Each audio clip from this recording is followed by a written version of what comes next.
এই যে অভিযোগ করেন হুজুর দোয়া কবুল হয় না, দোয়া কবুলের প্রসিডিউর আছে। প্রসিডিউর নাম্বার 1, অজু অবস্থায় দোয়া করবেন। অজু অবস্থায়, কি অবস্থায়? ফি হালাতি তাহারা, আপনি পবিত্র, এই দোয়া আল্লাহ শুনে বেশি। সুবহানাল্লাহ পড়েন। সুযোগ হলে কিবলামুখী হয়ে দোয়া করবেন। কি মুখী? মুতাওয়াজ্জিহান ইলাল কাবা। নামাজে এটা ফরজ, দোয়াতে ফরজ না। অন্যমুখী হয়েও করলেও কবুল হয়, কিন্তু কিবলামুখী হয়ে দোয়া করলে এই দোয়া কবুল হওয়ার সম্ভাবনা বেশি না কম? দোয়ার আগে 3 বার ইস্তেগফার পড়ে নেন। পড়েন আস্তাগফিরুল্লাহ, আস্তাগফিরুল্লাহ, আস্তাগফিরুল্লাহ। যদি সুযোগ হয় দোয়াতে হাত তোলেন। কি তুলবেন? দোয়ায় হাত তোলা সুন্নাহ। আল্লাহর হাবিব বলতেন, ইযা সাআলতুমুল্লাহ ফাসআলুহু বিবুতুনি আকুফিকুম। যখন আল্লাহর কাছে চাইবে হাতের তালু দুইটা এইভাবে উঁচু করে চাইবে। রাজি আছেন তো? সব জায়গায় না, আবার যেখানে আল্লাহর হাবিব হাত তুলেছেন ওখানে হাত তোলা সুন্নাহ। টয়লেটে ঢোকার সময় যদি দোয়া পড়া শুরু করেন, আল্লাহুম্মা ইন্নী আউযু বিকা মিনাল খুবুসি ওয়াল খাবাইস। আল্লাহ, যত শয়তান ভূত পেতনি আছে পানাহ চাই। ওইখানে কি আমরা হাত তুলি এরকম? ওইটাও তো দোয়া। কথা বলেন। তাহলে সব জায়গায় না, যেখানে আল্লাহর হাবিব হাত তুলতেন ওইখানে হাত তোলা সুন্নাহ। হাত তুলবেন, হাত তুললে আল্লাহ খুশি হয়। আমরা তো এতটুকু তুলি, আল্লাহর হাবিব সাল্লাল্লাহু আলাইহি ওয়াসাল্লাম মাঝে মাঝে আবেগে হাত তুলতে তুলতে এরকম করতে করতে করতে এইভাবে তুলতেন। সুবহানাল্লাহ পড়েন। আরাফার ময়দানে এইভাবে হাত তুলেছেন। বৃষ্টির জন্য যখন দোয়া চাইতেন এরকম হাত তুলতে তুলতে এইভাবে তুলে ফেলতেন। আল্লাহুম্মা আসকিনা গাইসান মুগীসান মারিআন মুরিআন নাফিআন গায়রা দার আজিলান গায়রা আজিল। আল্লাহ, তুমি বৃষ্টি দাও, কল্যাণকর বৃষ্টি, যেই বৃষ্টিতে আমাদের জন্য রিজিক আসবে, যেই বৃষ্টির মাধ্যমে গবাদি পশুর রিজিক আসবে, এরকম কল্যাণকর বৃষ্টি দাও, তাড়াতাড়ি দাও, দেরি করো না। পড়েন আমিন। আবার যখন বৃষ্টি বন্ধের দোয়া চাইতেন তিনি পড়তেন আল্লাহুম্মা হাওয়ালাইনা ওয়ালা আলাইনা, মানে আল্লাহ আমাদের চারিদিকে বৃষ্টি দাও, মদিনাতে বৃষ্টি দিও না। সুবহানাল্লাহ। এই দোয়াগুলো আপনারা করবেন। আল্লাহর হাবিব সাল্লাল্লাহু আলাইহি ওয়াসাল্লাম মসজিদে নববীতে জুমার খুতবা দিচ্ছেন। মদিনায় দুর্ভিক্ষ, মাটি ফেটে চৌচির, খা খা মরুভূমি, এক ফোঁটা পানি নাই। আল্লাহর হাবিব সাল্লাল্লাহু আলাইহি ওয়াসাল্লাম মিম্বারে দাঁড়িয়ে খুতবা দিচ্ছেন। এক সাহাবী এসে বলে, ইয়া রাসূলুল্লাহ, একটু দোয়া করেন, বৃষ্টির দোয়া। আল্লাহর হাবিব সাল্লাল্লাহু আলাইহি ওয়াসাল্লাম খুতবা বন্ধ করে দিয়ে দোয়া করা শুরু করে দিলেন। বাকি সাহাবারা বর্ণনা করলো, আল্লাহ রাসূল দোয়া করতে দেরি, মুহূর্তের মধ্যে ঝমঝম করে মদিনাতে বৃষ্টি নাজিল শুরু হয়ে গেল। এই যে দোয়ার তিনি করেছেন, বৃষ্টি নাজিল শুরু হলো, বৃষ্টি আর বন্ধ হয় না। ওই জুমাবার বৃষ্টি হলো, শনিবার হলো, রবিবার হলো, সোম মঙ্গল বুধ বৃহস্পতি শুক্র, টানা 7 দিন। সুবহানাল্লাহ পড়েন। এবার আবার অতি বৃষ্টির চোটে মদিনায় বন্যা শুরু হয়ে গেছে। কি বন্যা?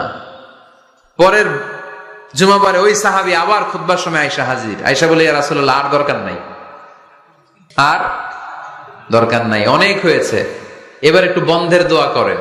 কিসের দোয়া? বৃষ্টির বন্ধের দোয়া। গত সপ্তাহে বৃষ্টির জন্য দোয়া, 1 সপ্তাহের ব্যবধানে বৃষ্টি বন্ধের দোয়া। আল্লাহর হাবিব আবার হাত তুলে দোয়া করলেন, আল্লাহুম্মা হাওয়ালাইনা ওয়ালা আলাইনা। আল্লাহ, আর লাগবে না, হাওয়ালাইনা, আমাদের চারিপাশে দেন, পাহাড় পর্বতে দেন, মদিনাতে দিয়েন না।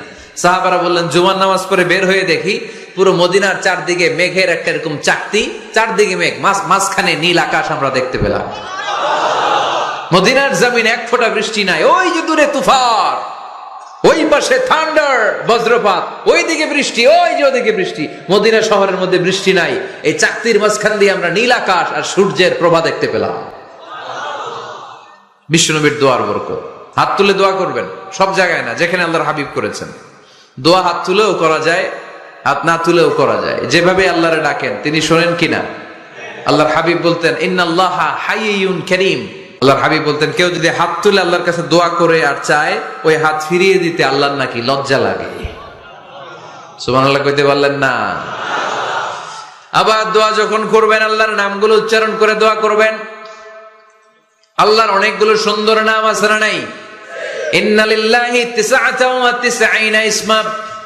আল্লাহর রয়েছে 99টা সুন্দর সুন্দর নাম। এই নামগুলো যে মুখস্থ করবে, নামের হক যেই ব্যক্তি আদায় করবে, তারে জান্নাতের মালিক বানায় দিবে কে? দোয়া যখন করবেন আল্লাহর আসমাউল্লাহিল হুসনা গুলো বলে বলে আল্লাহরে ডাকবেন। আল্লাহর একটা সুন্দর নাম আছে আর রহমান। কি নাম? মানে দয়ালু। রহমান মানে কি? দয়াময়। রহমান শেখালেন কোরআন, বানালেন ইনসান, শেখালেন বায়ান। দয়াময় রহমান শেখালেন কোরআন, বানালেন ইনসান, শেখালেন বায়ান। দয়াময় রহমান শেখালেন কোরআন, বানালেন ইনসান, শেখালেন বায়ান। সুবহানাল্লাহ পড়ে। দয়াময় মেহেরবান, তিনি রহমান। এজন্য দোয়ার শুরুতে তারা ডাকেন, বলেন ইয়া রহমান। সবাই পড়েন ইয়া রহমান, ইয়া রহিম, ইয়া গফুর, ইয়া গফফার, ইয়া সত্তার, ইয়া জব্বার। দোয়ার শুরুতে এই নামগুলো ধরে ধরে যদি আবেগ নিয়ে, ভালোবাসা নিয়ে আল্লাহরে ডাকেন, দোয়া কবুল করে নিবে কে? এই দোয়ার মাঝখানে যদি এক ফোঁটা চোখের পানি ফেলতে পারেন, কবুল হবে? কবুল করবে কে? চোখের পানি ফেলবার চেষ্টা করবেন। নিজেকে যত ছোট করে আল্লাহর কাছে উপস্থাপন করা যায়, যত ছোট করা যায় নিজেকে। আল্লাহর হাবিব সাল্লাল্লাহু আলাইহি ওয়াসাল্লাম, মহাবিশ্বের শ্রেষ্ঠতম মানুষ, তিনি দোয়ার সময় আল্লাহরে বলতেন, আল্লাহুম্মা ইন্নী আবদুক, আল্লাহ আমি আপনার দাস, আমি আপনার গোলাম। ওয়াবনু আবদিক, গোলামের ঘরের গোলাম।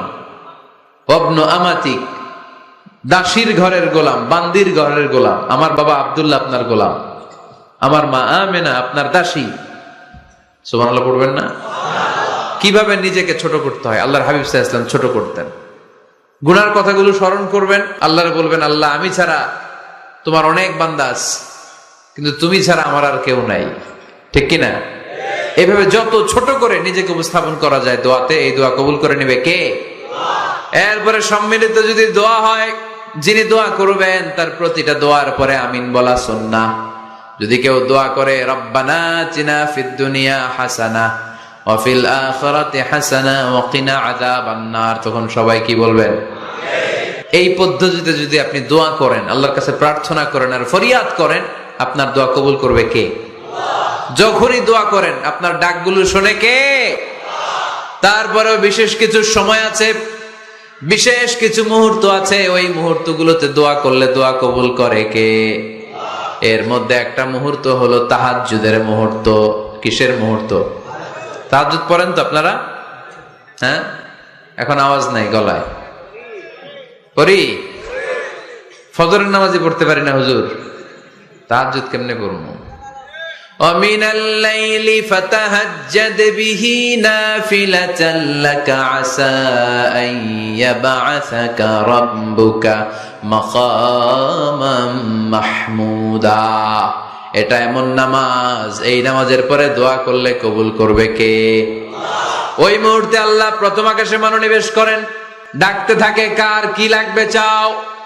টাকা লাগবে টাকা দেব, সম্পদ চাও সম্পদ দেব, সম্মান চাও সম্মান দেব, বউ লাগলে বউ দেব। আছে না নাই? লাগবে না? এদিকে তো বেশিরভাগ অবিবাহিত মনে হচ্ছে। বিয়ে করো নাই কারা কারা দেখি? খাইছে। সবার তো বউ লাগবে দেখা যায়। আল্লাহর কাছে চাইবা, দিবে কে? দেয়ার মালিক কে? মনের বাসনা পূরণ করে কে?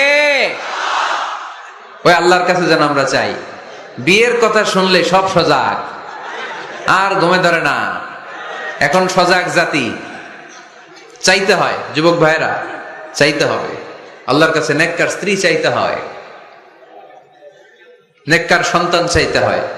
তাহাজ্জুদের সালাতে যেন আল্লাহর আমরা বলতে পারি, আল্লাহ এমন জীবন সঙ্গিনী দাও, রূপবতী, গুণবতী, নেককার, যার সাথে দুনিয়াতেও থাকবো জান্নাতেও থাকবো। ঠিক কিনা? এই দাম্পত্য জীবন কি শুধু দুনিয়ায়? আমার স্ত্রী আমার সাথে জান্নাতে যাক, আমি চাই কি চাই না? মুমিনরা দুনিয়াতেও একসাথে, জান্নাতেও একসাথে। ঠিক কিনা? তাহাজ্জুদের দোয়া আল্লাহ ফিরায় না। ইফতারির আগে যে দোয়া, ওইটা আল্লাহ ফিরায় না। আজান এবং একামতের মাঝখানে দোয়া করলে ওই দোয়া আল্লাহ কখনো ফিরিয়ে দেয়। না। প্রত্যেক ফরজ সালাতের পরে আমরা যে আল্লাহর কাছে দোয়া করি, ওই দোয়া কবুল করে কে? বৃষ্টি যখন পড়ে, বৃষ্টির নিচে দাঁড়িয়ে আপনি দোয়া করবেন, দোয়া কবুল করবে কে?